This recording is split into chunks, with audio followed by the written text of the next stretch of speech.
think this will be the most, I expect next 45 minutes will be most difficult 45 minutes in his career at the Ballard Institute. Poetry. We were not really full on talking about John. So we have a panel from Ballard, and then this colleague from the very small works on the outside there to really have a really drill down who John is. So first, I wanted to kind of lift the mood up late afternoon. Yes, so we have the first two speakers today. After John, someone who really doesn't need instruction for many people. And then we also heard her name several times in the name of Nancy Staub Award, and then as a founder of the museum in Atlanta, and then she's now here who sent us the recording of this video like a month ago, and then as well as she's online with us on chat. So Nancy Staub on BA from Tulane University and on MA at the University of Hawaii, and ran the Puppet Playhouse in New Orleans for over a decade.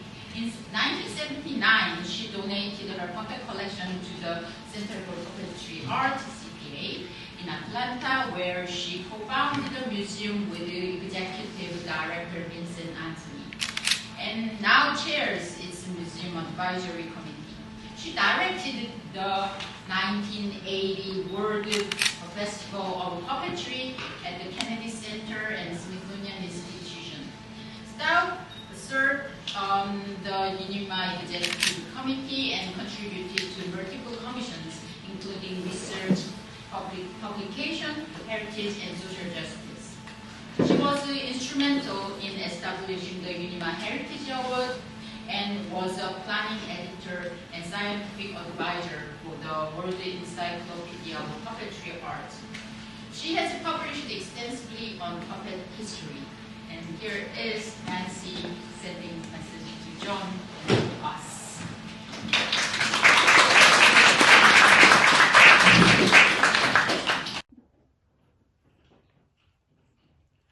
It's a great honor for me to pay tribute to my friend and colleague, John Bell. I'm happy that some of his many awards have my name on them. That makes me very proud. The first time I saw John Bell, he was performing at Bread and Puppet Circus in Vermont. He was cavorting around with his trombone, with Trudy Cohen at his side playing the bass drum. And they later did a sideshow that I'll never forget. They told us we should not use plastic cutting boards, and I never did, and that may be why I lived to be 92 years old. May have to give them credit for that too. I later saw the exhibit of toy puppet theaters, and I remember John posing as a professor, giving a lecture using a panel of pictures and a pointer with a very serious demeanor. And who would have thought that he was become a real professor? And that exhibit of tiny little puppet theaters was his first exhibit. And later he became director of a whole museum of puppetry, the Ballard Institute and Museum of Puppetry at the University of Connecticut. And what's more, he gave his time and energy to other museums. He wrote the catalog for the Detroit Institute of Art collection of puppets, and he became an advisor at the Center for Puppetry Arts Museum in Atlanta that I co-founded along with Vincent Anthony. And he kindly came to planning meetings and gave us so many good ideas. And then he became a very significant scholar, writing articles and books that gave great insight into what puppetry is, what it could be, what it should be. And I'm forever indebted for him for that. And what's more, when I was reading it, it really expanded my vocabulary. What's more, now he does all these incredible Zoom meetings of different artists and scholars, historians of puppetry, and records them for future generations.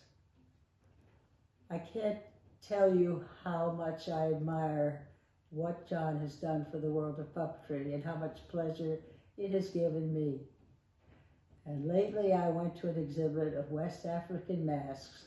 One of the masks was called Tote a Man, and it's a sculpture of a man standing on the shoulders of a woman.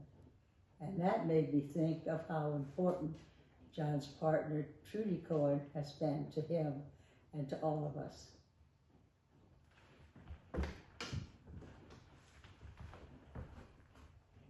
Thank you, Nancy. I think it's thank you, Nancy, for sending the lovely message. And then next to speaker of this session is Mark Sussman. Oh yes. Oh yes. Okay.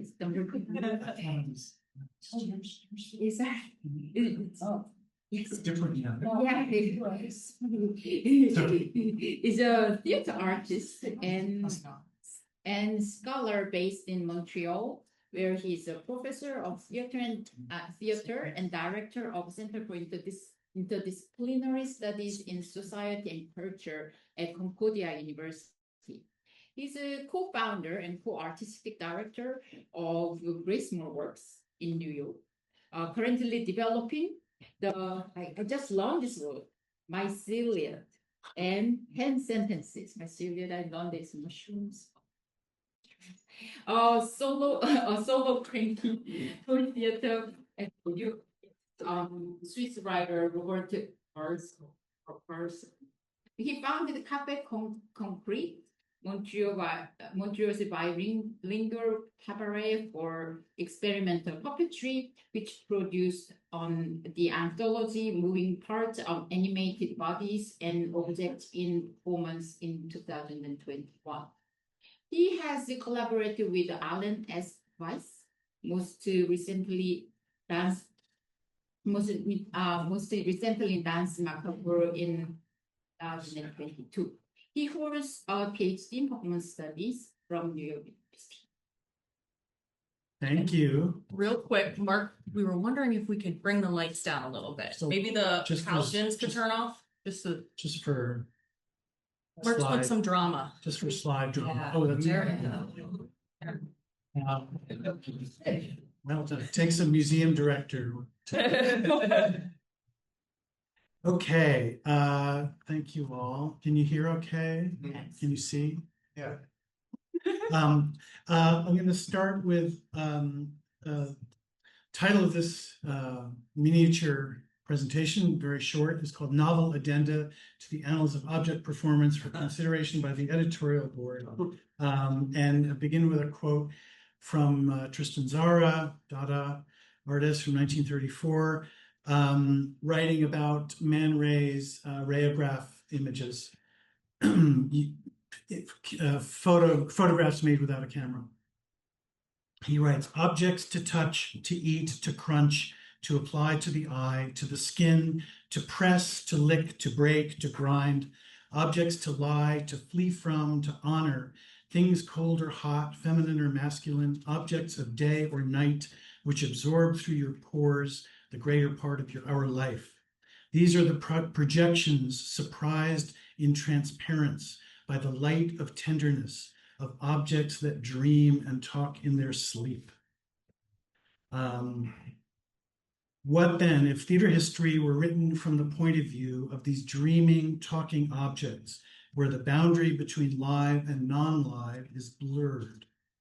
Our Dr. Bell, dedicated historian of puppet theater and champion of puppetry's all too often overlooked and underrepresented aspects in mainstream media and Western theater studies, brings together a parade of key figures and examples in an accessible, alternative, totally nonlinear history, offered not simply to highlight the cross-cultural and multidisciplinary appearances of puppets, but also to expand our notion of what belongs in the category to begin with. The annals of object performance, through ongoing online interventions and juxtapositions, remind us to see the artistry and materialist sensitivities of puppetry.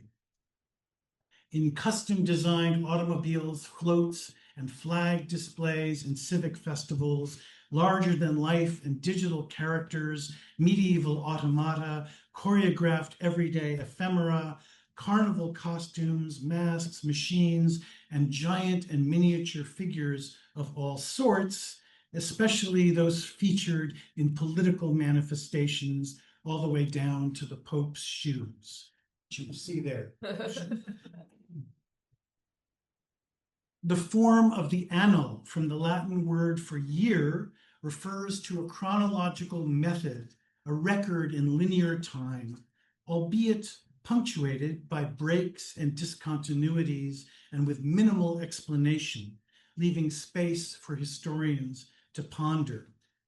Annals can be seen in retrospect as collections of arranged bits and pieces of the extraordinary, the fragments that demand documentation and later get stitched into historical narratives. Through rhythmic accumulation, annals offer a graphic representation of time itself, though some may appear more fragmentary and silent, while others are more artful chronicles depicting historical causes and effects. The annal, however complete it attempts to be, is always a model of historical discontinuity, presenting snapshots that astonish and leave us to fill in the many gaps and silences. In a key 1983 essay, Frank Prochan, who I'm sort of delighted was in attendance and maybe still is, and correct me if I'm getting it wrong, Frank Prochan coins the term performing object, defining it as, quote, material images of humans, animals, or spirits that are created, displayed, or manipulated in narrative or dramatic performance, unquote. He maps a semiotics of traditional forms, ritual objects on a sacred secular continuum that figure in great cultural spectacles and extraordinary life events. Prochan lays out a capacious, if counterintuitive scheme, which others have referenced today too, defining the performing object as a material thing animated by a performer who gives it attention and energy, thereby drawing the focused attention of the spectator in place of the performer. And that's maybe controversial, and I'm thinking of some of the work in the Making Meaning book on cognition. However, these annals pull a similar trick, applying Prochan's scheme, decentering the live performer to focus on images and gestures. These annotated observations comprise a broad spectrum genealogy that highlights the endlessly diverse appearances of puppets and reminds us of the breadth of the field, even while nudging at the edges to expand it. The annals call us to observe the human-non-human relation in new ways. So clear divisions of human and non-human elements become blurred with the rise of algorithms and platform economies, sensors and responsive environments, CGI and smart devices, complicating our lived experience of liveness itself, and joining traditional vocabularies of puppetry to interdisciplinary experimentation across and beyond the performing, visual, and media arts. And yet, along with the increased inclusion of puppetry arts in cultural and social formations, these posts also warn of a kind of masking, whereby the occlusion of puppetry as a root art form deserving attention, respect, and credit remains a problem to be called out by our worthy puppet influencer, frequently at the New York Times, among other things. In that spirit, we hereby propose some modest addenda quickly sketched here to add to the categories offered by these annals, taken not from the material realm, but rather the category of what Walter Benjamin, in his commentary on Brecht's dramaturgy, called the quotable gesture, another form of object, if you will, designed to interrupt the action, to produce astonishment at situations rather than empathy with protagonists, and to reveal gestures as socially conditioned. That's Benjamin thinking about his friend Bertolt Brecht. Take, for example, the essential gesture of pointing. Not to be taken for granted, pointing is a key feature of the epic theater, and we see here excellent examples of indicating the puppet being voiced, or the exact cantastoria scene being narrated, or the tabletop objects, edible or otherwise, being demonstrated. In more everyday occurrences, pointing can be useful when directing the attention to an object that is not performing as it should. Closely related, though distinct from pointing, is the act of narrating, a particular skill in the context of puppetry performance, wherein the audience needs to hear the text or story at the same time. Focus must be directed towards scenographic elements. Narrating may be relatively neutral or more a practice of character embodiment, depending on the context, and may involve percussive elements to support vocal projection, which brings us to further crucial elements of the puppeteer's toolkit, announcing and demonstrated. We might also include here proclaiming or broadcasting, especially when large distances are involved and the voice is required to carry across large distances distinctly with clear enunciation, nuance, and subtlety. You can see the subtlety. No less on a more intimate scale, where the puppet is close at hand and one puppeteer speaks dialogue in two distinct voices emanating from one soul. We've so far focused on the fine points of vocal gesture, but what about an equally essential part of the puppeteer's craft, doing things with objects? Here, an alternation of movement and stillness is skillfully deployed on a miniature scale, wherein the stage is conceived as a series of tableaux composed of mostly flat elements for an audience's serious contemplation. The archive begins to provoke more gestures than we have time to present with scholarly care and attention, but to conclude with a few brief suggestions for future researchers, we propose the under-theorized category performing next to object, or the closely related yet distinct classification of wearing stuff.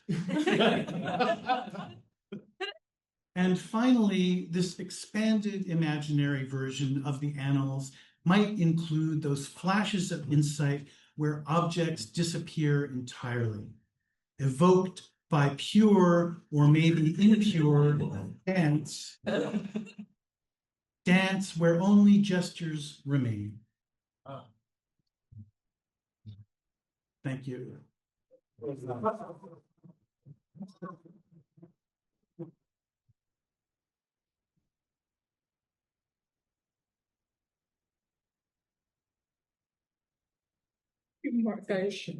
I probably need to do this. The next speaker is we're moving to our John's colleagues in UConn, and we have Matt Sorensen. Matt is a puppeteer, theater artist, educator, filmmaker, and exhibition designer based in Connecticut and New York. He's a visiting assistant professor in the puppet arts program at the here in UConn, where he earned his MFA. So Sorensen is the founder of Editorial Productions, a company that designs and fabricates puppets for theater and film projects around the world. Matt Sorensen.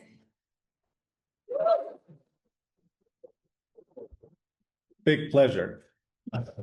I know somebody already said it, but I had to say it again. Hi, everybody.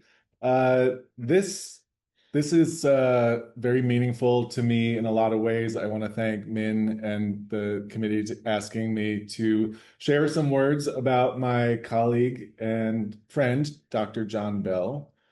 So this is kind of the way you've changed my life. I know, you don't even have to look at me, it's fine. Let's confer. Or Dr. John Bell, mentor, colleague, friend. I'm sure we all can feel similarly in this room. So, first time I met John Bell was on a Zoom audition. It was the first Zoom audition for Puppet Arts MFA students back in 2016. So already we're pioneering together. I was very fortunate to not only be accepted into the program, but I was awarded a really awesome grad assistantship. I was the graduate assistant here at the Ballard Institute and Museum of Puppetry. When I was interviewing with John and Emily, we brought up I have a not-for-profit arts background in theater and gallery, not museum, but close. And also I had my own minivan. So I was very appealing for those reasons, I believe. And that is why you hired me. And that opportunity opened up my life in incredible ways. I'm sitting here right now as a visiting professor, assistant professor, largely because of what John afforded me with opportunities and inspired me as an artist and a scholar. This picture is the first picture I have of John and I together, and that is for a mascot exhibition that Emily and I co-curated, and John helped us, curate it officially. And this is us with Jonathan the Husky. Go Huskies! Go Huskies! So not only did I have this really great graduate assistantship, but John was also one of my professors. Here we are in rod puppetry, and that's Hua Hua Zhang, who was our guest, and she taught us how to use these beautiful Chinese rod puppets. So John was a professor. He was my academic advisor. He was my supervisor here at the museum. Another really fun thing that we became with puppet slams and with amazing programming here at the Ballard Institute, we became co-stars in a lot of ways. So Emily holding down the fort in a human way. John and I were free to riff and explore and perform and be wacky and super fun. Which brings me to my very important point that I want to say. Through my work with the singing professor, I was excited and encouraged by John's unique blend of solemn and slapstick, the scholarship and silliness that are present in the puppetry traditions that John has dedicated so much of his life's work to, have a perfect home in puppetry education, which for me is awesome because I always wanted to be a teacher. And here I am working with this amazing scholar, world-renowned scholar of puppetry, and we're having fun, we're joking around, we're posing, we're putting on silly hats, but it still all has this undercurrent of education and exploration and artistry. And I am personally in love with that approach of life and puppetry and education. So thank you, John Bell, for existing and showing me, oh, how did that get in there? Oh, this was a trick or treat. I'm just gonna click on, sorry, John. That was an accident. So sense of community amongst not only the Ballard Institute staff and students, but puppet arts in general. John and Emily pretty much fostered a really healthy connection for the students, gave us resources through their programming, the forums that John put together, and the puppet shows that we brought in 3 or 4 a semester. The networking opportunities were incredible. And for me, that's one of the biggest and most significant things that I got out of being a student here at UConn. And I credit John and his work and his influence largely for that luxury that I've been afforded. Here we are graduating. This is Noel Williams and I were the only 2 students in our cohort of my MFA year. But of course, after our hooding ceremony, we had to come and get our picture taken with Ma and Pa. Emily, even though much younger, still very excellent, solid big sister, mother, authority figure, keeping John and I grounded a lot. And also through the process of creating exhibitions and community outreach, the 3 of us work together quite nicely in having joy and beauty and information, lots of information, and order, which in puppetry and in art is really important. So you can notice the beauty, right? So when I was still a student, there was a really great opportunity. Our then Dean Ann DeLeva was really excited about doing a Ballard exhibition at a different campus here. So we did an exhibition at Avery Point, and it was from the Ballard collection. But John and Emily said, hey, we'd love for you to curate this yourself. Here are your parameters, go. And I went. And it was a huge experience for me, not only scholarly, because my exhibition experience was usually artwork for sale. So to actually delve deep into research was incredibly rewarding for me, and it really has influenced how I think about things. And since then, when I was a student, I was involved heavily in 4 different exhibitions here. And after I was a student, which is this awesome exhibition that you're seeing the picture of, they called me back and let me curate and install and design part of another exhibition, the Army Ants and Their Guests, works inspired by the Carl and Marion Rettenmeyer collection, my first professional exhibition experience. Another really fun exhibition experience I had is I got to do the Bart Roccoburton exhibition when I was just finishing being a student, which was very cool. Hi, Bart. And that experience was incredible because then here's 2 of my mentors and we're working together to tell a story. And this is one of the things that I will cherish for the rest of my life. So they kept working with me, thankfully, through the years. Fast forward to the pandemic when not much was happening. We had an exhibition called HO in Puerto Rico, which was the first survey exhibition of Puerto Rican puppetry in the United States. I was very excited to be called in as a designer and preparator on that. And this is us working together with masks on because it was the pandy. But I love this picture because it's John and then me in the corner making things happen with him. This is emblematic of kind of how we work really well together. Idea man, ground person.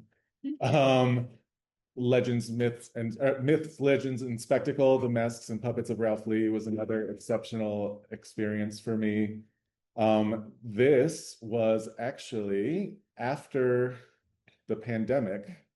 John went on sabbatical for a semester, and I hadn't turned in my book. I wasn't completely done with my degree. And John told me, he said, "Hey, I'm going on sabbatical, and I really think you should finish your book and finish your degree." And I said, "Oh, okay, but it's the pandemic." And he said, "Well, I'm going on sabbatical, so you should finish your book." And I said, "Oh, okay." So he brought me in where for a semester, Emily and I were interim co-directors of the Ballard Institute and Museum of Puppetry.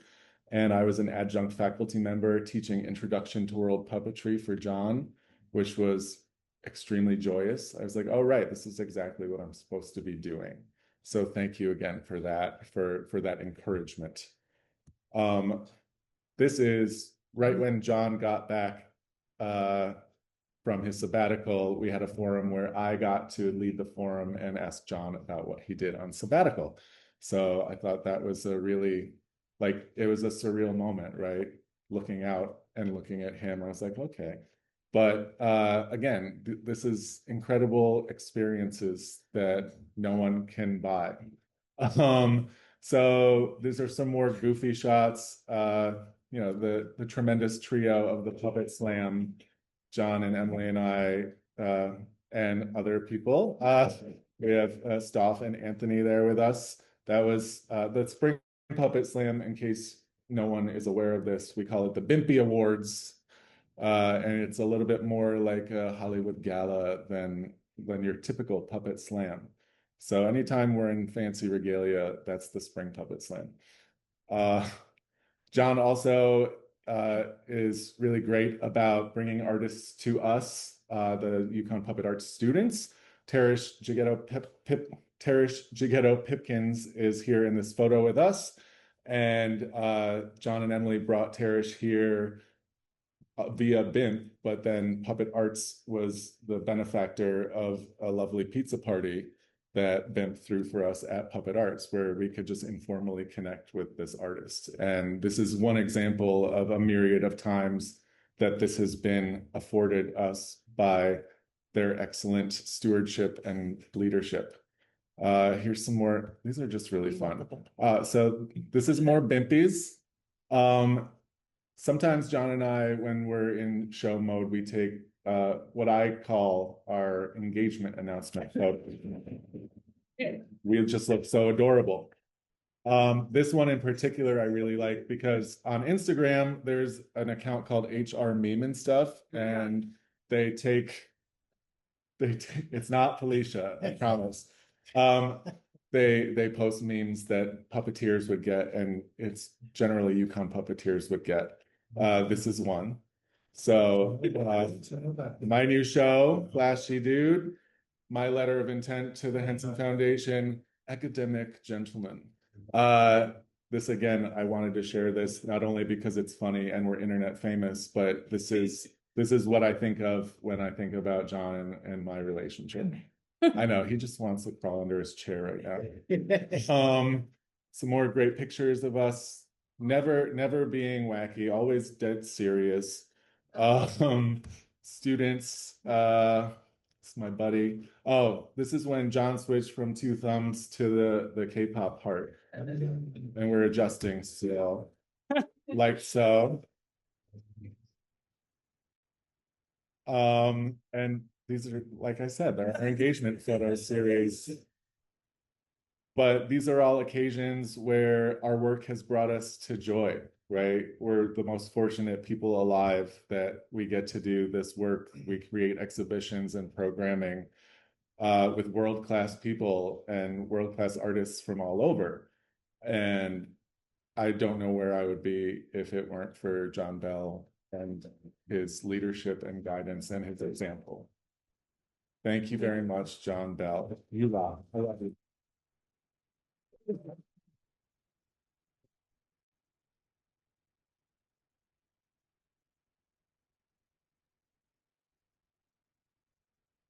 So our last speaker of the book is Emily Wicks.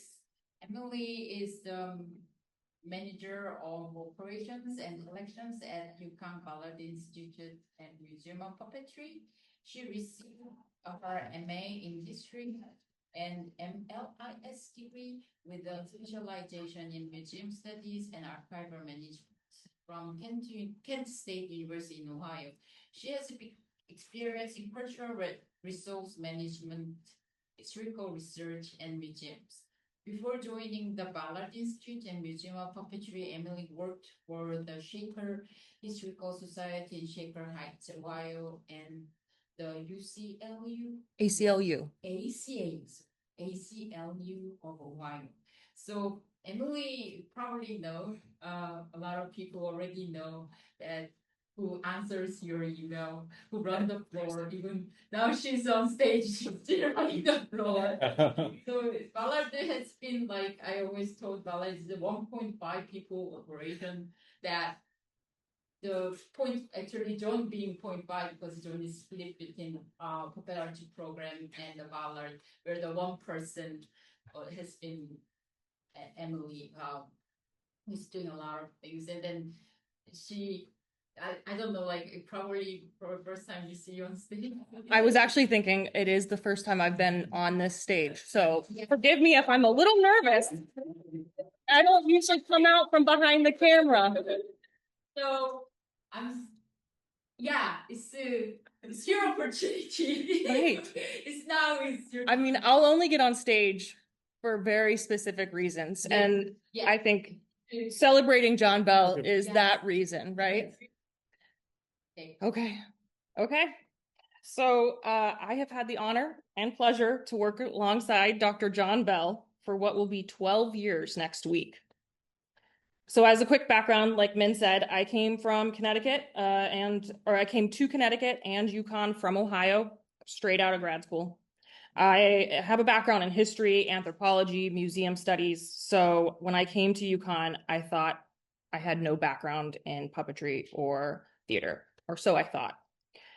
What I really realized when I reflect back on my entry into this world is that very uniquely, I can say that my understanding and views on puppetry have been very much shaped by this one person, Dr. John Bell.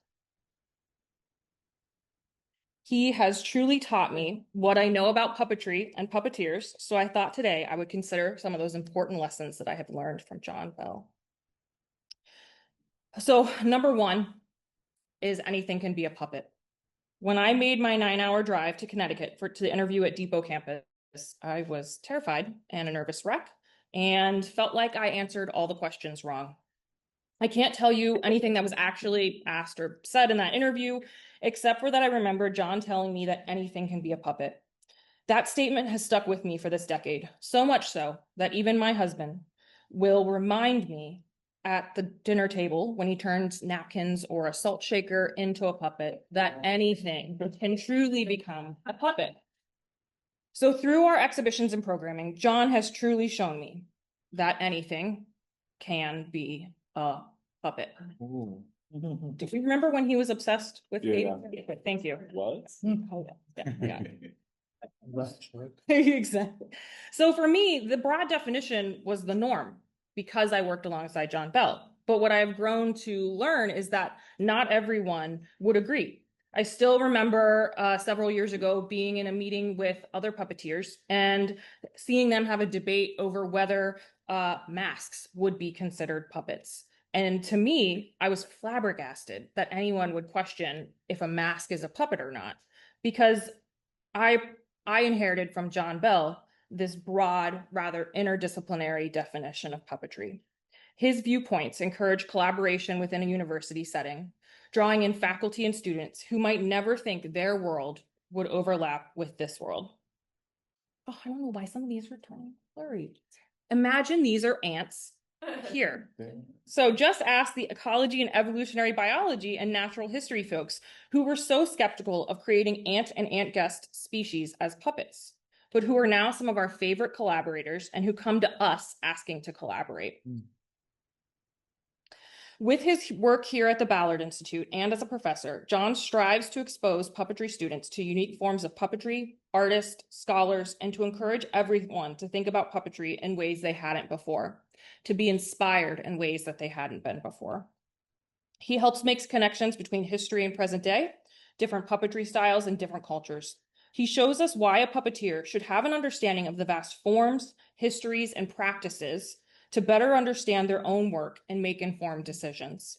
In the same vein, he has strived to grow the Ballard Institute collection to ensure that more global and contemporary artists are represented, and worked tirelessly to make sure our collection is preserved for future generations. And for this reason, John has been an amazingly unique resource and advocate for this program. The second major lesson that I have learned during my time with Dr. Bell is that puppeteers are jacks of all trades. When I'm thinking about what makes a Ballard Institute director, I realized we lucked out with John Bell.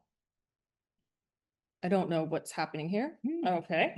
He is probably the smartest person I know. Oh, I think it was a picture of John holding his book. Just imagine holding his book, the green book, going really exciting. Okay. You know what face that. Yeah. Okay. Yeah. He is probably not only the smartest person I know, he's a world-renowned puppet historian, but he's also an amazing puppet builder and performer. To me, he is a perfect example of how puppeteers can really do it all. They can make something amazing out of almost nothing. They can write their own script, build their own puppets, puppeteer, compose music, and more. And when something needs fixed, they are an amazing resource.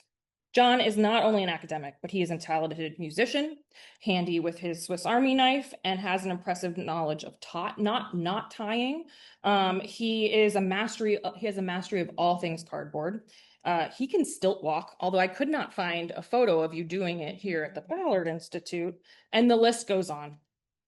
With just the two of us at the Ballard Institute, necessity and John's encouragement has made it so I am a decent painter, good at hanging shelves, know just enough about graphic design to be dangerous, and more proficient at spackling and sanding than most.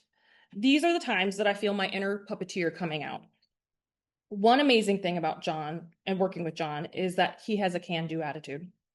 If something wants to be done, John will make it happen. He doesn't let a budget or bureaucracy or lack of resources or an international pandemic get in the way. And this here is an international toy theater workshop that was organized during COVID.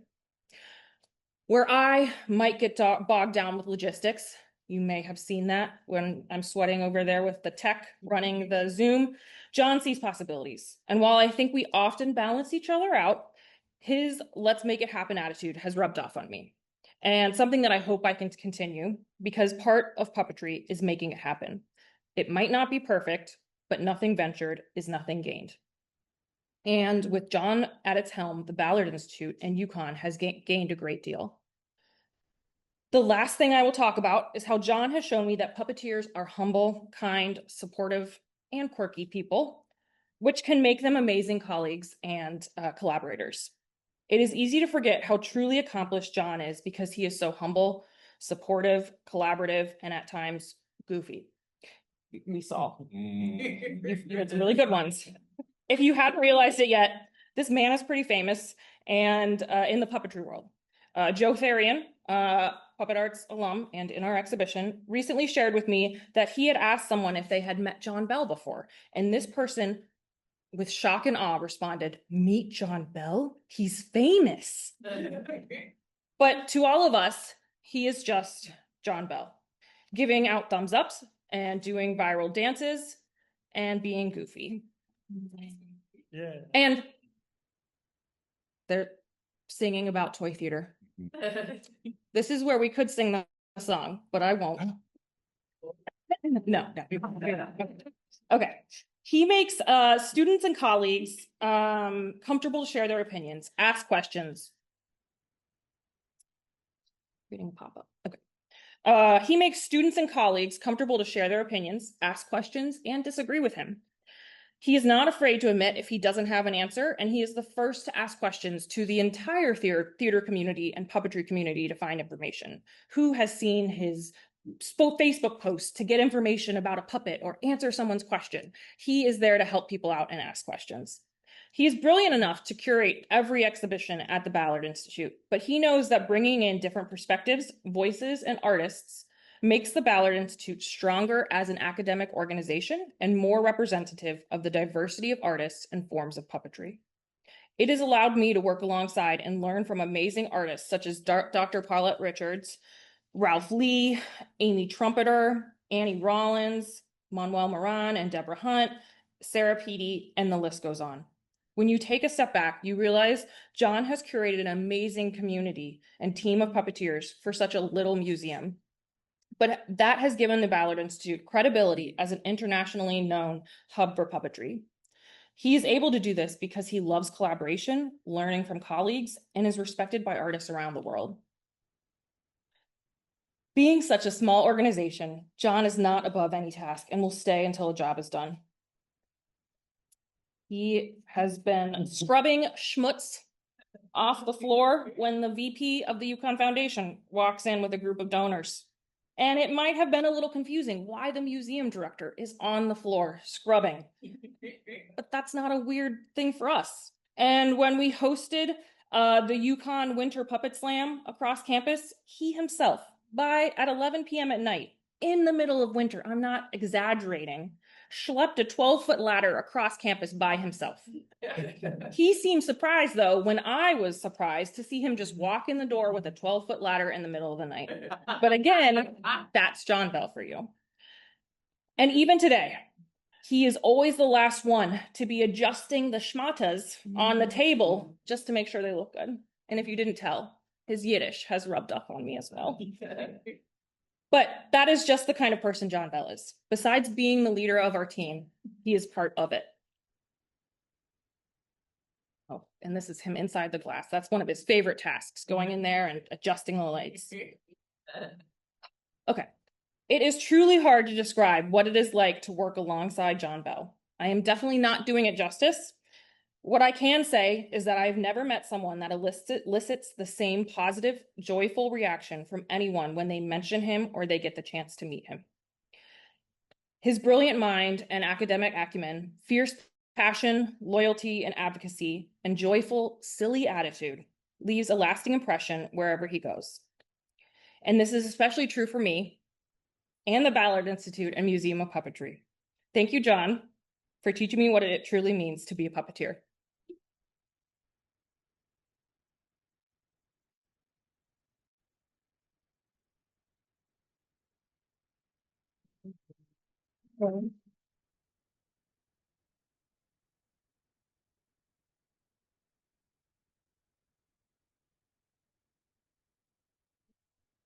So we are moving to next session that maybe even more difficult for John than we will have John's keynote. Yeah. Yeah. John. Up next. Thank you for.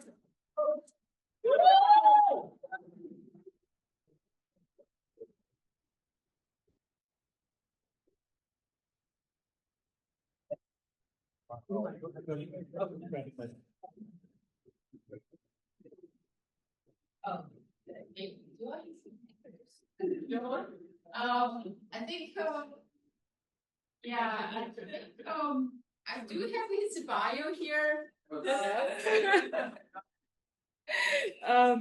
So while John is sitting down, yes, so it's night time for us to hear from the man we've been talking about whole day. I have no idea what he's going to say, but as always, I'm Thank you. looking forward to. Thank you. Thank you. Thank you. So this is really unusual, and I appreciate all the incredible goodwill and love and support and good feelings that have come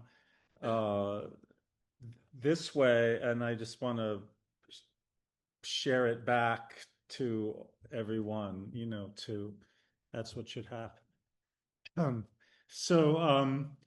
Let's see. So, yes, it's sort of overwhelming. It's sort of like I'm I hadn't retired before. If I retired again and this happened, I'd be in a better position to sort of receive all this attention, or or this is it's sort of better than the kind of things people say at one's funeral, which I won't be at, but this is better than that. So, I yeah, I really appreciate everyone being here, and I especially Nancy Staub, who's been a mentor and a guide, and um, Alelu Curtin, who's not with us. She and Nancy were really big influences on me. They were both big supporters of bread and puppet theater, which was very important at the time. Anyway, I'm so glad Nancy's been part of this, and also our friend Pupak Tabrizi Ardalan from Tehran, who joined in on, maybe she's still here on the Zoom meeting. She's been a big supporter of my work and also bread and puppet theater.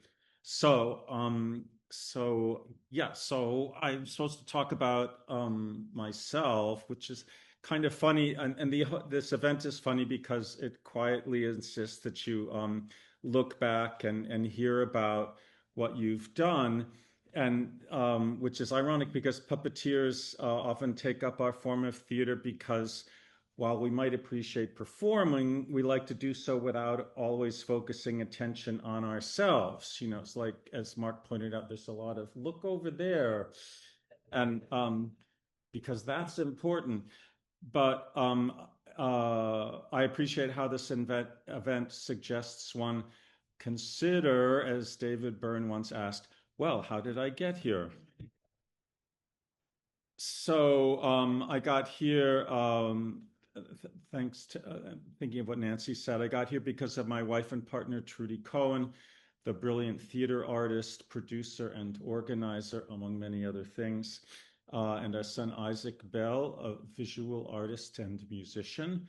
I want to thank my Yukon colleagues, Jungmin Song and Matthew, for thinking of this, Emily Wicks, who's made this all happen, especially Emily, who since 2013, I think, has made all amazing things happen at the Ballard Institute, and my longtime colleague, Bart Rocco-Burton, whose dedication to the Yukon Puppet Arts program, which he heads, is legendary, if not mythic, and profound in its effect on American puppetry and puppet art students who've gone through the program. Matt Sorensen, whom Emily and I have worked with here at the Ballard Institute on so many projects, and who now is fulfilling a demanding role as a professor in the puppet arts program. As always, I also want to thank all the student workers who at the Ballard Institute who make things possible with generous good humor and attention to what is needed. I feel like I wrote this down, and I'm reading from this paper. I feel lucky to have been involved for so long in worlds of theater as a puppeteer. Theater worlds, particularly puppet theater worlds, involve all sorts of different people doing all sorts of different things. And I appreciate learning so much from my friends and colleagues. Friends and colleagues in theater and puppetry include dancers, painters, writers, performers, sculptors, technicians, engineers, carpenters, musicians, and specialists in such arts as papier-mâché, mold making, rod manipulation, and deft manipulation needed for hand puppets. We work together backstage and on stage. We make jokes and support each other, and we look for ineffable moments when our puppet movements capture and convey something moving and possibly profound. My profound theater connections are with Great Small Works, the collective, 5 of the 6 of us are here. The collective we formed in New York City in 1995, and I appreciate that my colleagues and mentors from Great Small Works, Trudy and Stephen Kaplan, Roberto Rossi, and Mark Sussman are here today. Jenny Romaine typically is caught up in many different performance and activist projects in New York City and can't be here.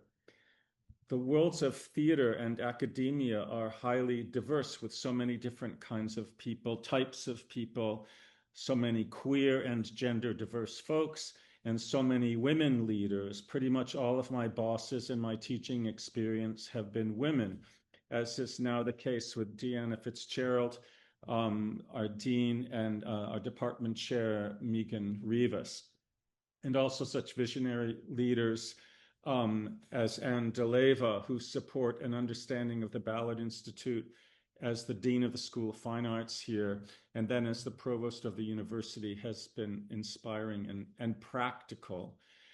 Given the fact that this is a Festschrift event, that odd academic thinking festival with suitably German mystery, I thought to talk about theater history and puppetry, which is kind of how I got here. So maybe not so much about theater making exhibitions and making events, but more about the kind of understanding of puppetry that has developed over the past 3 or 4 decades. And I'm thinking of Dacia, Claudia, and Alyssa's new book, Making Meaning in Puppetry, which we've heard about, including Felice Amato's amazing essay on Ingvild Aspelli's work, to mention just one among many things. This new book is a good sign for understanding how we humans play with and communicate with and through materials and objects. Now, the autobiographical section. I grew up in a series of suburban communities in the 1950s and 60s and wasn't particularly interested in theater, and certainly not puppet theater, although I was fascinated by Sherry Lewis, Captain Kangaroo, and Soupy Sales. When we lived in suburban tract houses on the outskirts of Old Greenwich, I saw on TV Rufus and Margot Rowe's manipulation of Howdy Doody, but of course I did not know it was them performing. My mother said my sister and I would make up puppet shows in the backyard of our luxurious house in Alexandria, Egypt in the early 1950s.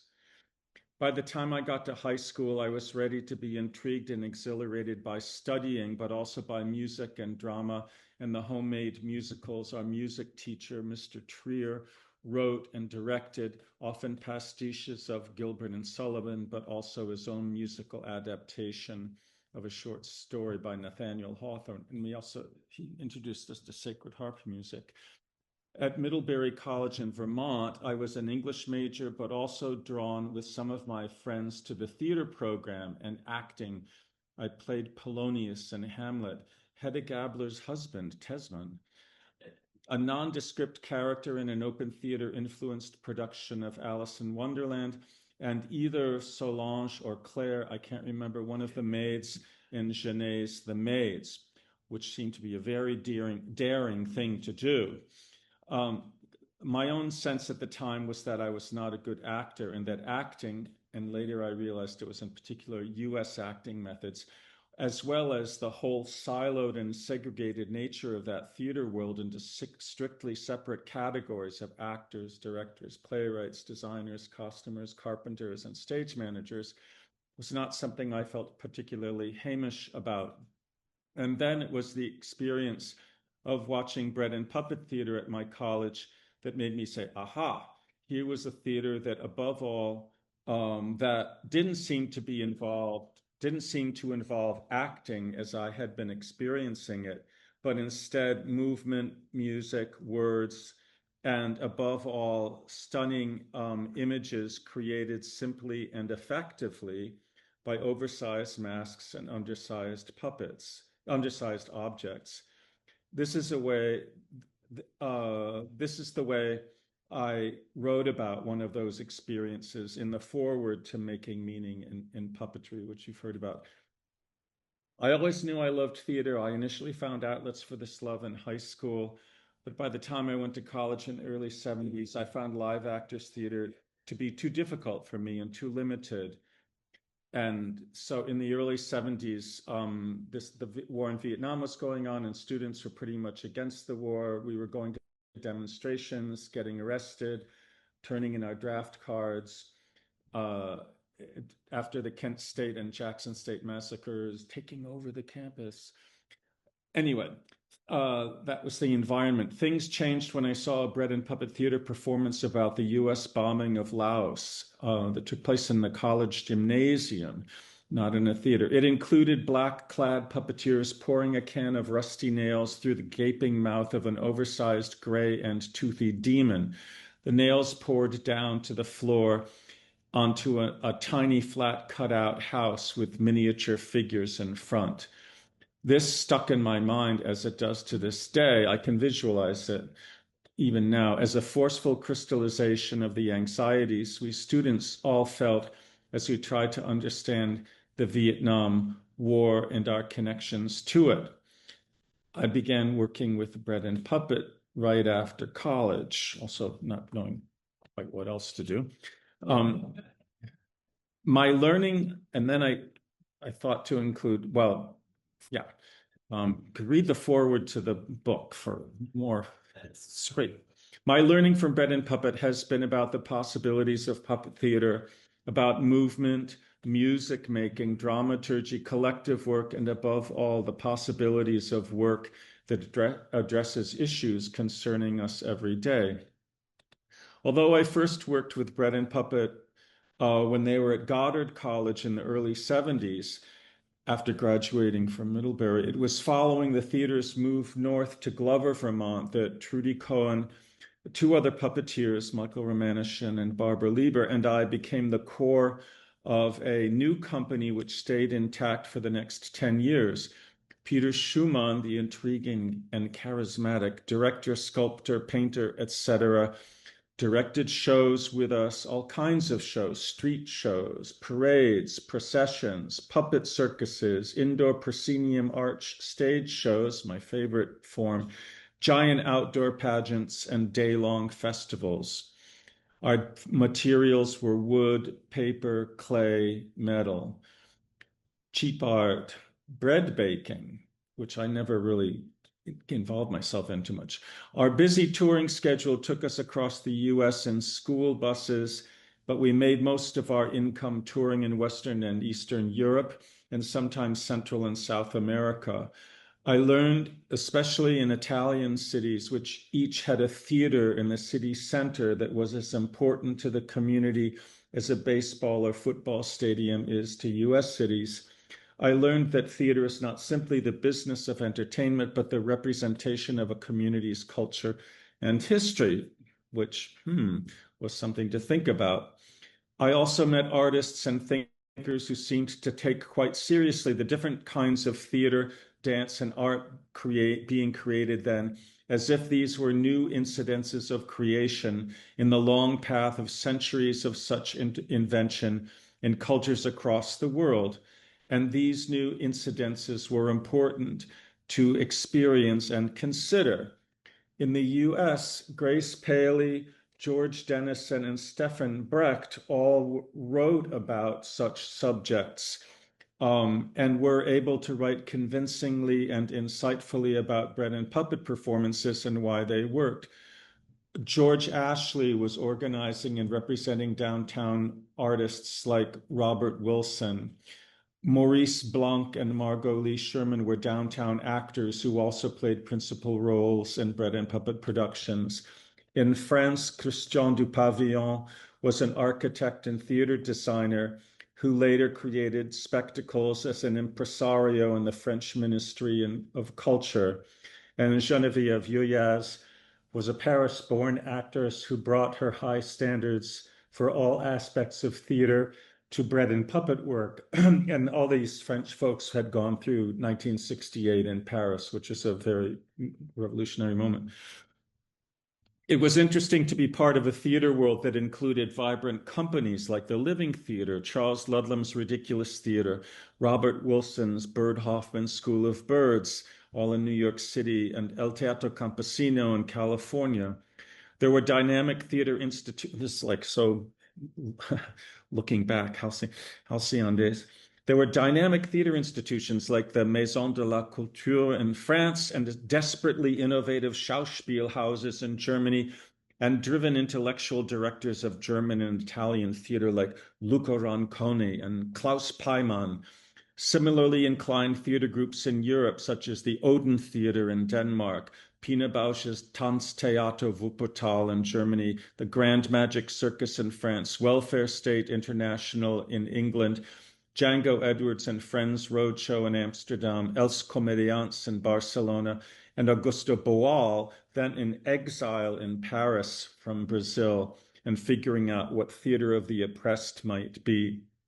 He was collaborating with Rosa Luisa Marquez, a Puerto Rican teacher and director, and her translator for him. In Eastern Europe, we met theater makers in communist Poland like Tadeusz Kantor and Teatr Stu in Krakow, who lived thoughtful and careful lives of possibility. Here was a deep education. As one does in the theater, one wonders what people think of the work. I would read reviews of bread and puppet shows and think, especially in the US, oh, they don't really understand what we are trying to do. As they did in Poland. In Poland, they always understood our shows. Or perhaps more accurately, they don't have the language tools to explain what it is we are trying to do. So I thought perhaps I would try to explain what I thought we were trying to do. How was puppetry covered in the press and in theater criticism? It seemed at the time that everyone I knew with some interest in puppet theater had a copy of Bill Baird's The Art of the Puppet, which interestingly wanted to outline a world history of puppetry pretty much as a legitimate art form, albeit with heavy emphasis on the spectacular success of US puppetry, it being the Cold War, during the Cold War when he wrote it, and in particular Baird's own contributions to the form with Orson Welles in the 30s, the 65 World's Fair, on television, and on State Department tours to Russia, India, and other sensitive locales. As we toured in the US with bread and puppet shows, I realized it was hard for newspaper reviewers to get beyond such recurring headline cliches as "no strings attached," which still shows up, and to be puzzled, the reviewers, why our shows didn't seem to exactly be children's entertainment. And this was not so much a problem in Europe, where the possibilities of puppetry were apparently better understood. So I started to try to write. I had worked one summer writing obituaries and police blotter articles for the Syracuse Post-Standard, and I had wonderful encouragement from Joel Schechter, then the editor of Yale's theater magazine, who encouraged me to write about puppetry and my experiences with bread and puppet. Puppeteer George Latshaw, then the editor of Puppetry Journal, also encouraged me to write about puppetry and bread and puppet. And then later, Richard Schechner, editor of the Drama Review and the mainstay of NYU's Performance Studies Department, as Mark Sussman shared, totally encouraged me to try to write about these worlds. After 10 years of constant touring and the summer creation of the always increasingly popular domestic resurrection circuses, which it lasted through 1998, our company began to take sabbaticals. Elke Schumann first for a year, then Barbara Lieber, and then Trudy and I. By now we were married and thinking about family. We moved to New York City, where I wanted to explore puppetry and theater history and try to understand where did all this come from. At Columbia University, as I entered into graduate student excitements of the later 1980s, it seems scholarly drama and theater magazines were not covering puppetry and visual spectacle. Postmodern theory was very much about the body and text, but not at all concerned, it seemed, with the nature of objects and performance. However, there was the substantial puppet collection that Professor Brander Matthews, the first professor of theater in the United States, had assembled at the university. And he had written a lot about Edward Gordon Craig and had even visited him in France. So I started to work in that collection. But to get to the point, in trying to figure out the history and theory of puppet performance, which was not a subject specifically taught at my university, I realized it was an area pretty much unstudied as a unified field. Or to be more specific, a subject attended to from a variety of different perspectives, but without some sort of uniform understanding as to what puppets do. I understood from talking with Peter and Elke Schumann and perusing their library of books about puppetry and theater and other subjects, and from talking with older and newer puppeteers in the company, that puppetry indeed is a serious subject and a serious activity, something that, like there could be nothing with deeper artistic meaning than a well designed and performed Punch and Judy show. That was like the ultimate in puppetry with my bread and puppeteer friends. Puppetry is a serious subject, but one that seemed to be addressed obliquely or from distinctly disparate perspectives. This was now the late 1990s, and I tried to articulate my sense of the situation in an article for an issue I edited for TDR focused on puppets, masks, and performing objects. And I wrote, much writing about puppet, mask, and object theater, and looking at now, there's this sort of self-important certainty of the graduate student perspective.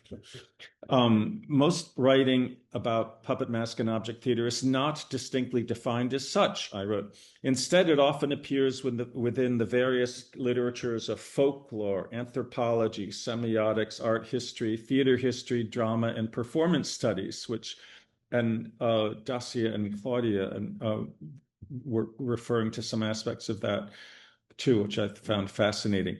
And of course, all of those different disciplines approach their subjects in different ways with different perspectives, a richness in fact, but also an array of approaches that did not necessarily share common methods of understanding because different methodologies were employed.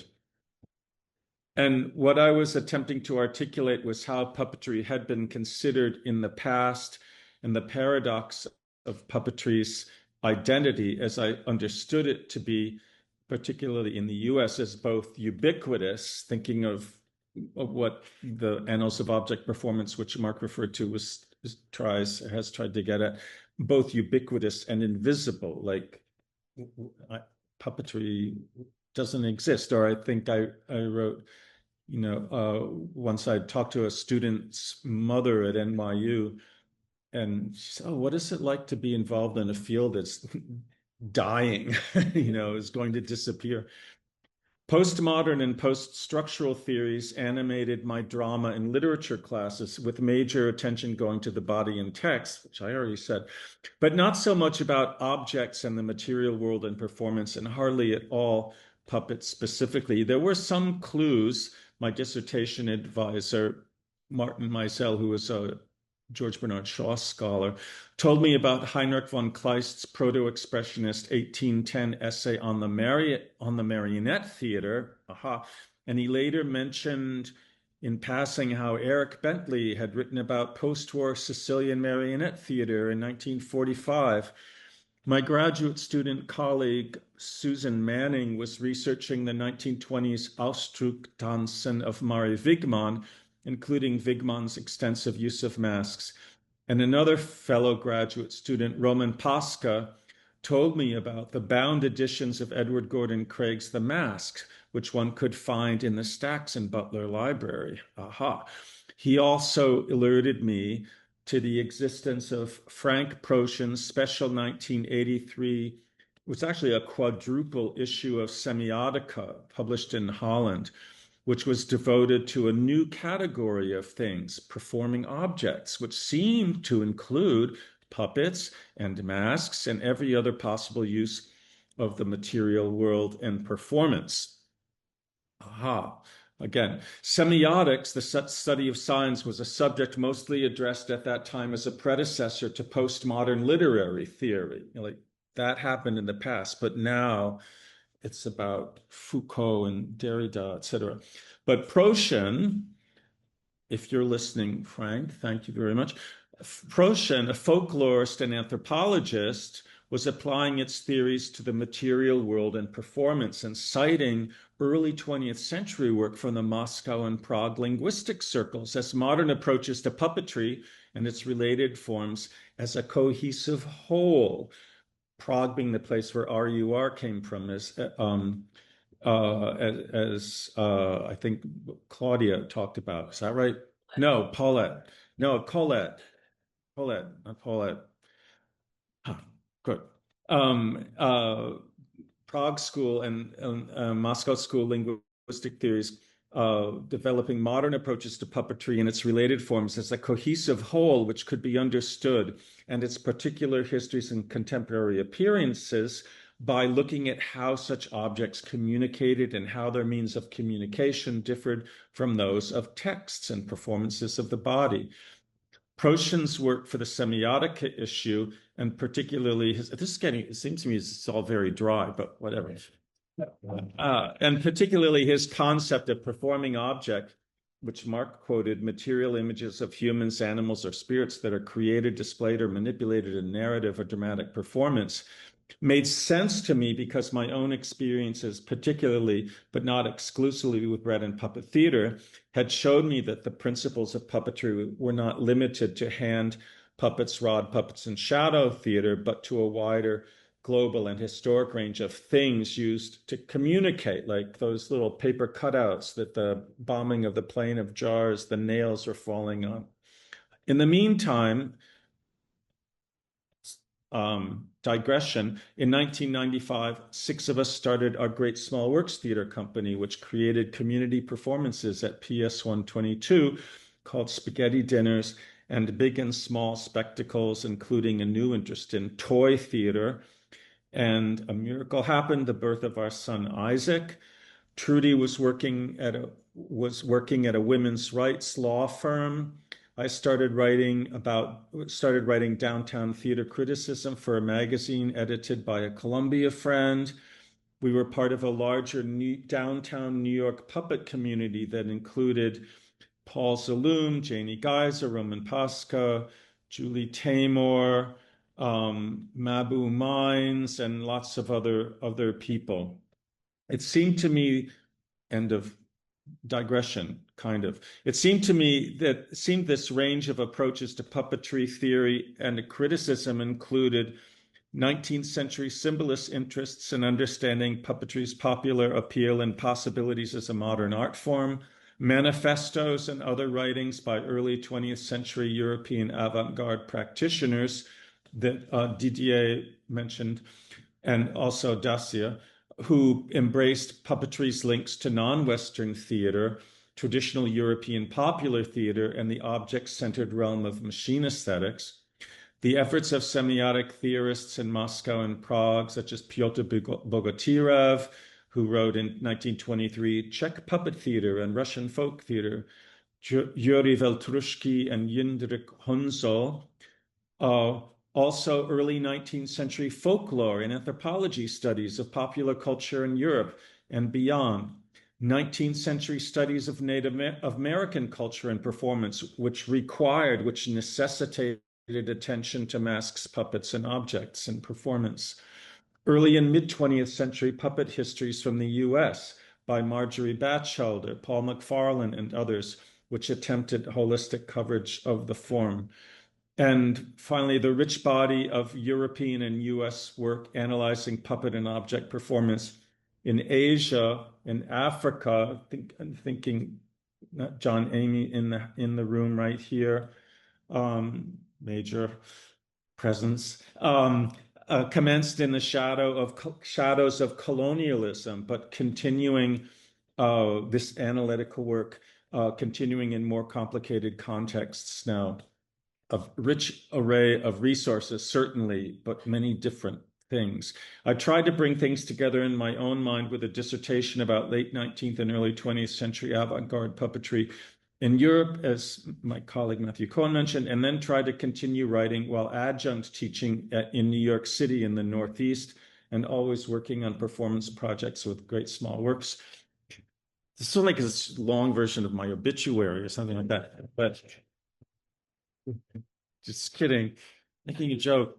I was drawn to the world of puppeteers in America and Unima USA, and was able to work with Nancy Staub, Arlelu Curtin, and Andrew and Bonnie Periali on the creation of Puppetry International, which, inspired by European publications such as Puck or Pook, wanted to expand the horizon of US puppetry with a consistently global perspective. And now, as we know, in addition to Puppetry Journal, Puppetry International, which was started then, we now have Puppetry International Research, right? Yes, I keep confusing the name, which inspired, I continue to work on Puppetry International as the book review editor, and that journal is now under the leadership of Alyssa Mello. But you say Elisa, so maybe I've always pronounced Elisa. Oh my God, what? No, that's meant a lot of awkward Zoom sessions that I've had with them. I finally got his full-time teaching job, teaching theater history at Emerson College in Boston, again working with dynamic women as leaders. This was quite rewarding in many ways, but there was only room in the curriculum for me to teach one class on puppetry every 2 years. In 2007, after 7 years there, I was denied tenure and lost my job. Oh no. Oh, thanks, audience response. But surprise, UConn was looking for a part-time director of the Ballard Institute, which I successfully pursued, probably interviewing with Bart and others. At the same time, I was, to my surprise, offered a fellowship position at MIT's Center for Advanced Visual Studies, where in addition to learning to understand technology as another form of object performance, and also the sort of whole entrepreneurial tech culture, which went wrong in Silicon Valley now. But I was connected with all the cool, awesome people. Working in a building downstairs with the MIT Gamelan and the Model Train Club, which had done amazing innovations in coding to get their trains to run. So it was always like the innovative, goofy things that made advances in coding. I was able to think about the U.S. side of early 20th century puppetry in American puppet modernism, which I got to work on there. At UConn in 2011, Dacia Posner, who was teaching here at the time, Bart, Claudia Orenstein, Janie Geiser, and I, in conjunction with the Unima Research Commission, presented Puppetry and Post-Traumatic Performance, an international conference on performing objects in the 21st century. And then a few years later, Claudia and I began to organize presentations about puppet history, theory, and contemporary innovations at the Puppeteers of America national festivals, which usually didn't go in those areas. So we were starting to say, look, we should think about this too, which we titled Critical Exchange. And we got to work with people like Paulette and then Chamindika Wandaragala, who does these amazing workshops for people of color in puppetry in Minneapolis. I got to work with Dacia and Claudia on the Rutledge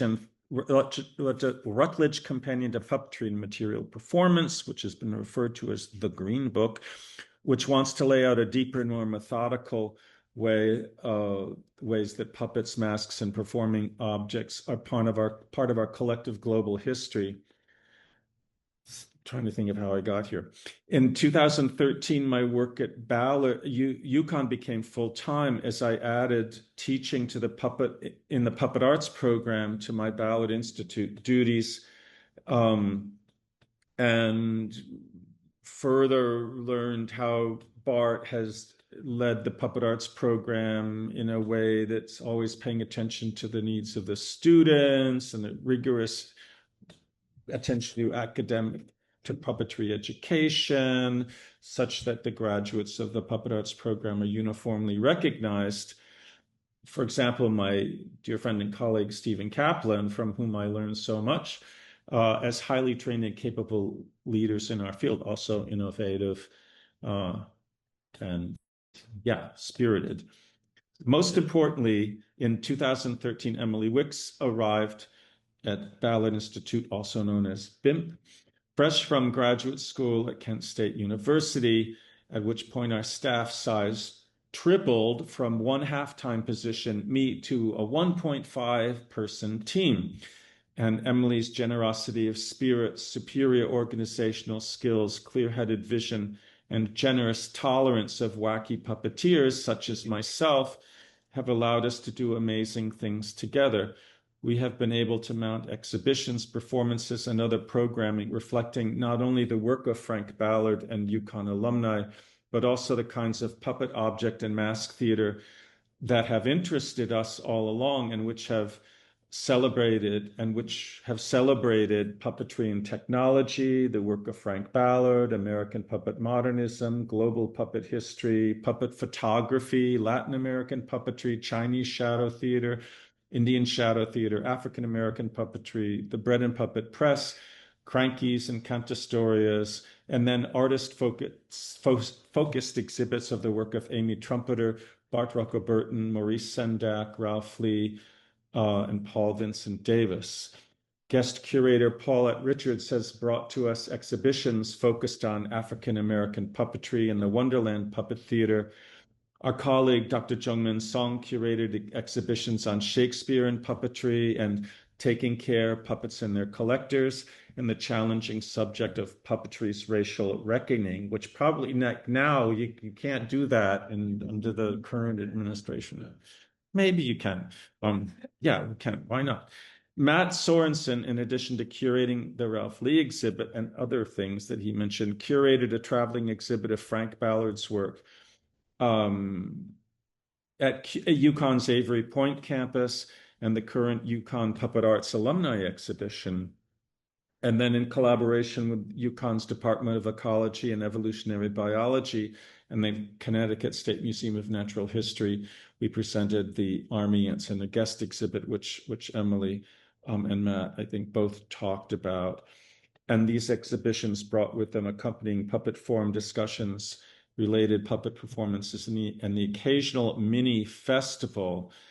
The arrival of Dr. Matthew Cohen and Dr. Jungmin Song has added whole other layers of depth to puppetry at UConn. In addition to curating exhibits, Min has helped us manage our collection, and Min and Matthew organized in 2021 an online COVID-era symposium representing alterity through puppetry and performing objects, which resulted in the online publication of many papers, some by, I think, Didier and other European scholars.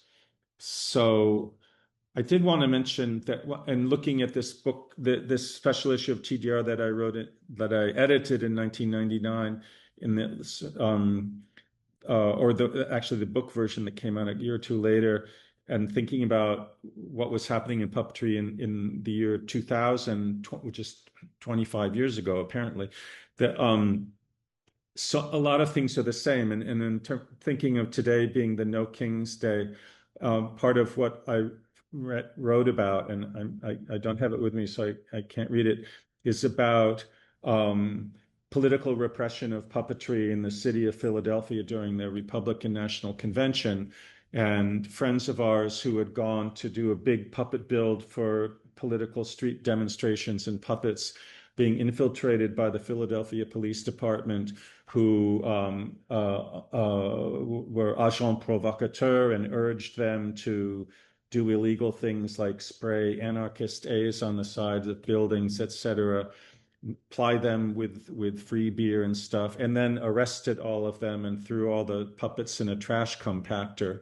So that I thought of that about the events of Portland, Oregon recently, with a woman clarinet player in a brass band getting arrested for now she's out on bail, and then various people demonstrating against ICE in front of the ICE center. And someone emailed me yesterday asking if I was interested in a conference coming up at some point, and they said, talking about puppets and political political action and stuff. And I thought it was interesting that 25 years ago, some somewhat similar things were happening. So it's not new.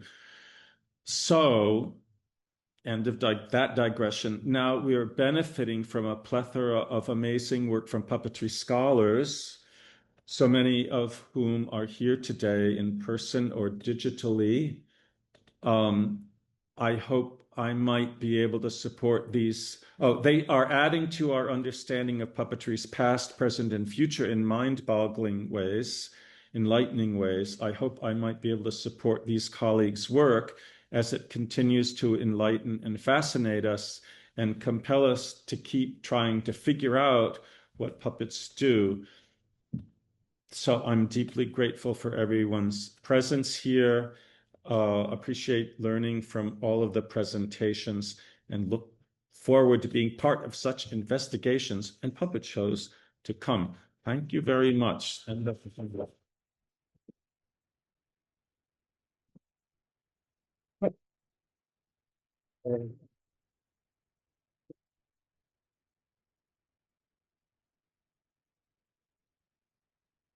Thank you.